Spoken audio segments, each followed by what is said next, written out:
साहब, मैं इस सांड को काबू में कर सकता हूँ। अरे भिखारी, तू ये क्या बोल रहा है? होश में भी है? तेरी औकात है इस सांड को काबू में करने की? इसे बड़े बड़े पहलवान काबू में नहीं कर पाए, तू करेगा? भाग यहाँ से। साहब, मुझे एक मौका देके देखिए। ठीक है, अगर कर दिया तो 10 करोड़ दूंगा, अगर नहीं कर पाया तो तुझे यहाँ सबके पैरों में पड़ना पड़ेगा। गांव का मैदान आज किसी मेले से कम नहीं लग रहा था। चारों तरफ शोर, ढोल की आवाज, लोगों की भीड़ और बीच में बंधा हुआ एक बहुत बड़ा सांड।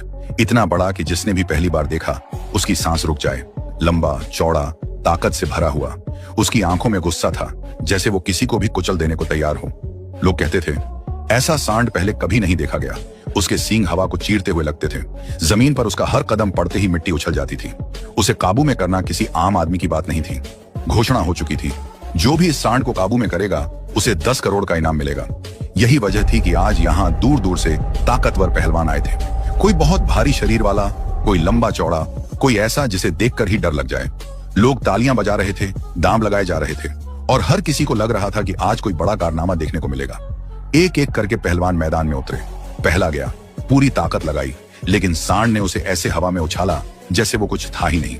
दूसरा गया, उसने सांड के सींग पकड़ने की कोशिश की, लेकिन अगले ही पल जमीन पर पड़ा था। तीसरा, चौथा, कई लोग आए, लेकिन हर बार नतीजा एक ही, हार।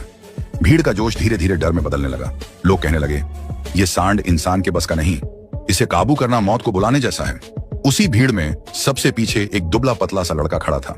उम्र करीब 14 साल, फटे पुराने कपड़े, पैरों में चप्पल भी नहीं, चेहरे पर धूल, लेकिन आंखों में कुछ अलग था। डर नहीं, बल्कि ध्यान।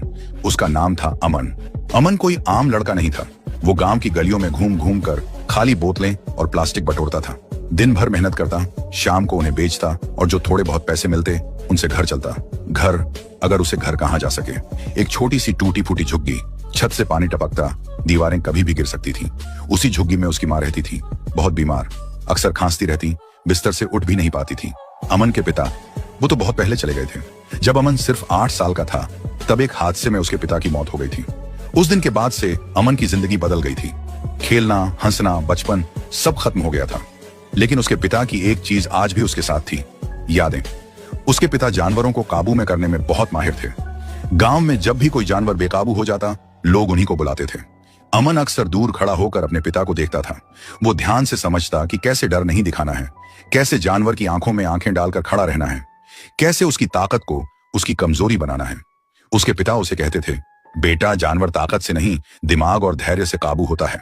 आज वही बातें अमन के दिमाग में घूम रही थी। मैदान में खड़ा वो सांड, अमन उसे देख रहा था। भीड़ नहीं,